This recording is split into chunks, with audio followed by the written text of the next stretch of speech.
மாண்புமிகு திரு சிவகுமார் அவர்கள். மாண்புமிகு பேரவைத் தலைவரே வணக்கம். மாண்புமிகு தமிழக முதலமைச்சர் அவர்களுக்கும் வணக்கத்தை தெரிவித்துக் கொண்டு, என்னை இரண்டாவது முறையாக இந்த பேரவைக்கு அனுப்பி வைத்த தமிழின போராளி மருத்துவர் ஐயா அவர்களை வணங்கி, இன்னைக்கு இந்தியா திருநாட்டில் சுகாதாரத்துறையில் சாதனை படைத்த பாட்டாளி மக்கள் தலைவரும் எங்கள் குடும்ப தலைவர் மருத்துவர் அண்ணன் அன்புமணி ராமதாஸை வணங்கி, சட்டமன்ற குழு தலைவர் பசுமை தாயகத்தின் தலைவர் அந்நியார் சௌமியா அன்புமணி அவர்களுக்கும், இங்கே அவையில் அமர்ந்திருக்கும் அனைத்து மாண்புமிகு அமைச்சர் அவர்களுக்கும், முன்னாள் அமைச்சர்களுக்கும், முன் வரிசையில் அமர்ந்திருக்கும் கட்சி தலைவர்களுக்கும், சகா சட்டமன்ற உறுப்பினர்களுக்கும், என்னை கூட்டணி கட்சியின் பொதுச் செயலாளர் அண்ணன் எடப்பாடியார் அவர்களுக்கும், எங்கள் மாவட்ட மண்ணின் மைந்தர் முன்னாள் அமைச்சர் அண்ணன் சி வி சண்முகநாதன் அவர்களுக்கும், மற்றும் கூட்டணி கட்சி அனைத்து இளைஞர்களுக்கும், பாட்டாளி சொந்தங்களுக்கும், என்னை விக்கிரவாண்டி சட்டமன்ற தொகுதியில் எங்கள் வாக்காளரை பாதங்களை தொட்டி வணங்கி, இந்த தீர்மானத்தை தமிழ்நாட்டில் அமர்ந்திருக்கும் அனைத்து கல்வி நிறுவனங்களும், பல்கலைக்கழகங்களுக்கும்,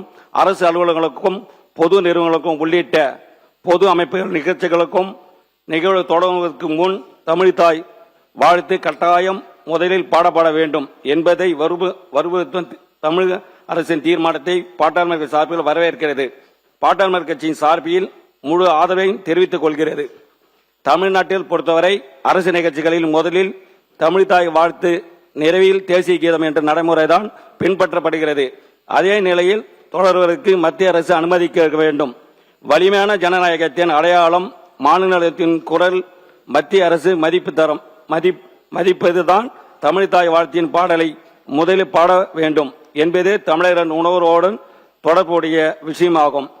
அதை மத்திய அரசு மதித்து தமிழ்நாட்டில் நடைபெறும் அனைத்து நிகழ்ச்சிகளிலும் முதலில் தமிழ்தாய் வாழ்த்தி பாடலை பாட மத்திய அரசு அனுமதிக்க வேண்டும். இந்த நிலைப்பாட்டை மத்திய அரசு ஏற்றுக்கொள்ள வேண்டும். தமிழ்நாட்டில் நடைபெறும் பொது நிகழ்வுகளில் தமிழ்தாய் வாழ்த்து தான் முதலில் பாட வேண்டும் என்பதுதான் பாட்டாளி மக்கள் கட்சியின் தெளிவான நிலைப்பாடு ஆகும். அந்த வகையில் தமிழக அரசின் தீர்மானத்தை பாட்டாளி மக்கள் கட்சி ஆதரிக்கிறது. அதே நேரத்தில் பாட்டாளி மக்கள் கட்சியின் ஒன்று கருத்தை முன்வைக்க விரும்புகிறது. தமிழ்நாட்டில் பல்கலைக்கழகங்களில் வேந்தராக ஆளுநர் தான் உள்ளார்.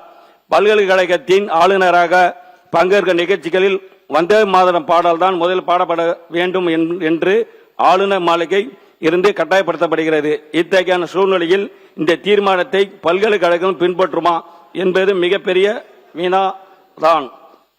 இந்த நிலையில் மற்ற பல்கலைக்கழகங்களும் நிர்வாகம் மாநில அரசின் கட்டுப்பாட்டுக்குள் கொண்டு வரப்பட வேண்டும். அதுக்காக பல்கலைக்கழகங்களின் துணைவேந்தர்களை நியமனம் செய்யும் அதிகாரத்தை மாநில அரசுக்கு கொண்டு வரப்பட வேண்டும். இது தொடர்பாக நிறைவேற்றப்படும் சட்டத்தை எதிர்த்து இந்த கருத்துக்களை எல்லாம் வேறு நிகழ்வின் போது நீங்க விளக்கமா இந்த தீர்மானத்தை வரவேற்று மட்டும் நீங்க பேசும்படி கேட்டு எதிர்த்து உயர்நீதிமன்றத்தை தொடரப்பட்ட வழக்கில் விரைவில் தீர்ப்பு பெற்று பல்கலைக்கழக துணைவேந்தராக அரசு நியமிக்க வேண்டும்.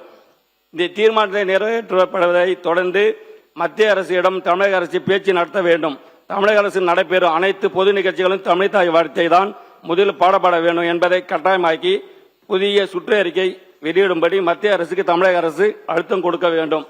அதே வேளையில் அது மத்திய அரசு மதிக்காவிட்டால் தனி சட்டம் கொண்டு வந்து தமிழை பாதுகாக்க வேண்டும் என்று இந்த தீர்மானத்தை முதலமைச்சர் கொண்டு வந்த தீர்மானத்தை பாட்டாளி மக்கள் கட்சி வரவேற்று அமைகிறது. நன்றி, வணக்கம்.